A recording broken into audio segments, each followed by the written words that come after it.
seems pretty happy to see us. He's the one who put you in charge of the scroll, right? Yeah, Elder Tlapo appointed us to the task. Elder Tlapo, huh? He's still Claw to me.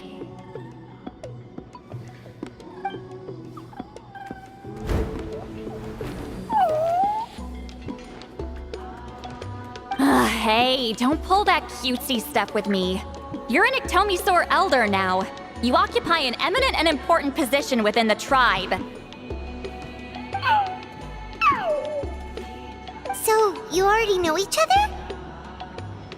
Claw was only this big when we first met. He was Witzilin's Saurian companion back then. She kept dragging him to my place, so over time, we got to know each other.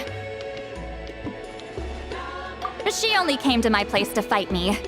But at the same time, she always claimed to be my friend. She was the only one who dared to try, at least. Well, you've lived a long time. You've probably made a bunch of friends over the years, right? The more time you have, the more friends you lose. Oh, Anyway, let's get back to business. I hate talking about the past.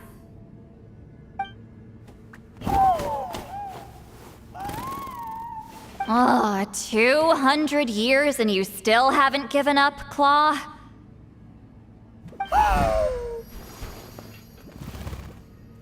I still haven't made up my mind, so you should head back.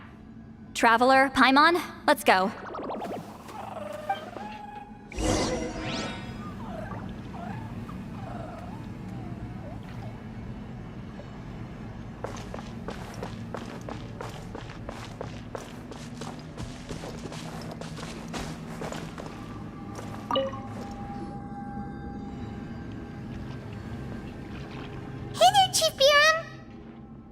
Oh, wait. We haven't reached out since the last time we failed the task, huh?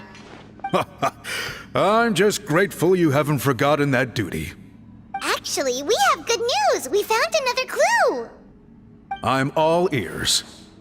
It's the Battle of Seven Colors. Wheatzilin's claim to fame? That sounds promising. But the battle took place hundreds of years ago. An investigation is bound to be difficult. True, but Granny Eatstily promised to help. Is that so? Huh. I've tried seeking her help in the past, but I never managed to coax her out. You should cherish this opportunity. Hey, don't complain! None of the previous chiefs succeeded either. Forgive me. That wasn't my intention. It was a comment on my own failings. Paimon said you've been trying to figure out how to weave the special scroll. It is my duty, Great Shaman. Why bother? The scrolls always end up completed on time. So what's the point of figuring it out for yourself? If I may, this task concerns the history of Natlan as a whole. And in many ways, history is the memory of a people. Memory is sacred to our tribe. I'm sure a great shaman understands that better than a humble junior like myself. Something this important cannot be left to baseless rumors. I know you don't concern yourself with the daily affairs of the tribe, Granny Eatstily. Even so, as a priestess, I trust you wouldn't leave something like that to chance. I get your point. Of course, the one time I wish you could read my mind, it doesn't work.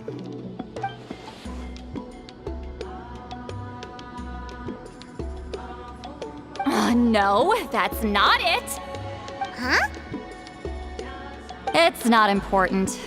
Rest assured, Biram, with my help, the Traveler and Paimon will definitely be able to complete the task.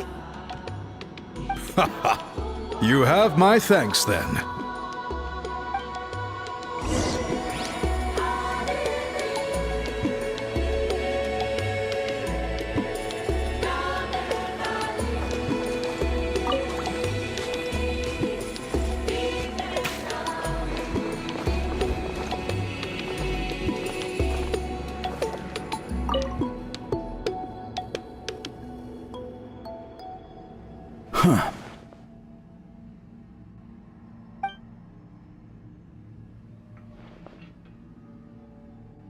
So are you here to test whether we're qualified to inherit Master Wheatselian's legacy? You've already been tested, haven't you? Well, frankly speaking, I don't think any of you are qualified. But that's not why I'm here. All you need to do is be good and answer my questions.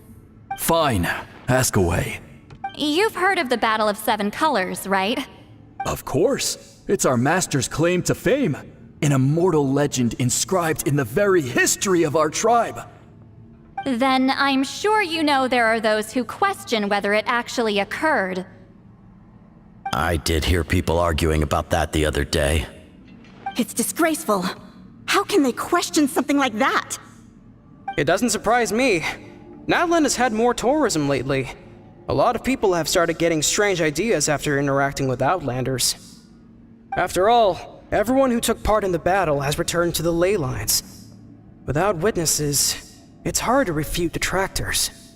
Well, it just so happens the questions I want to ask are directly related to the legitimacy of this battle.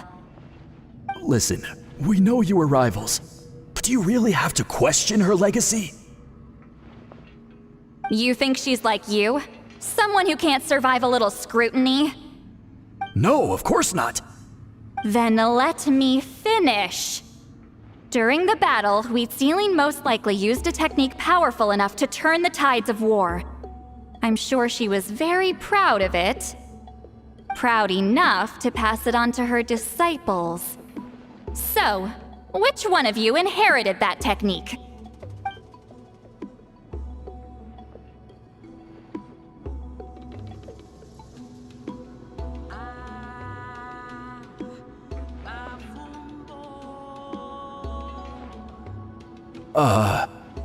I don't think any of us have heard of it. Listen, I'm not trying to take it for myself, so be honest. With or without it, I can wipe the floor with any of you. Yeah, no objections there. But I'm telling the truth. None of us have ever heard of that technique. Gah, what's wrong with her? Why would she let it go extinct? Master's body of work is massive. No one student could hope to learn all her techniques. Mastering just a few already takes a lot of effort. Master had no choice but to recruit many students, split up what she knew into different portions, and pass it down through various individuals. So even though we see ourselves as representatives of Wheatselian's school of shamanism, what we know isn't the sum of her legacy. Actually, I know of a shaman family that inherited some of Master's techniques. The family fell on hard times and lost the right to the priesthood. Still could be worth a shot. But if they inherited Wheatselian's secret technique, shouldn't the family be thriving? Well, it's the only thing I can think of. All right, give me their address. I'll mark it out on your map. To be honest, I'm not optimistic about the future of this investigation. That's because the request came from you. You don't know the power of your own words, do you?